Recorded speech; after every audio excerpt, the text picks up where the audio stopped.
what practical suggestions would you have for someone who's aware of the implications of peak oil but who doesn't live in a transition community? Move or start a transition town project, I suppose. I mean, I think the main thing is really that we learn to be where we are, and that we learn about what's around us. And we've become so sort of transient and so disconnected from what's under our feet and what's around us and the networks that are around us, that I think, you know, whether you decide to move to a transition town or whether you decide to stay where you are, that's really one of the first things.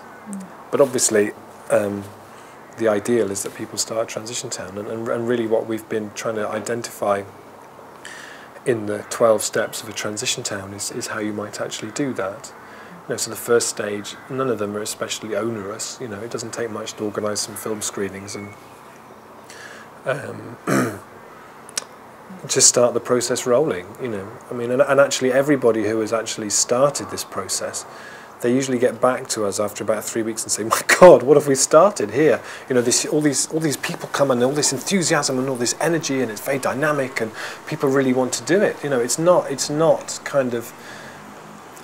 I use the analogy that environmental work, the way it's normally done, or the way I've done it in the past, always tends to feel like pushing a broken down car up a hill, and it's exhausting and you're straining and sweating and it's just horrible.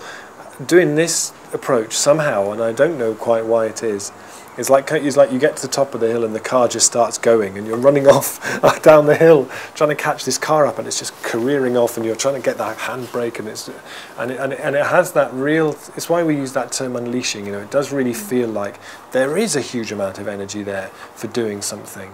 You know, and a lot of that stuff is there already. People are already really passionate about local food. People are already really interested in renewables. It's not like it's all new, totally new idea. It's just sort of affirming that and pulling it into a collective drive in that direction, legitimising all of that stuff, and really trying to drive it towards somewhere. You know, so there's no reason why you should have to move. It can happen anywhere. You know, it's just a case of deciding to go for it, really. Well, thank you very much. Pleasure. Thank you.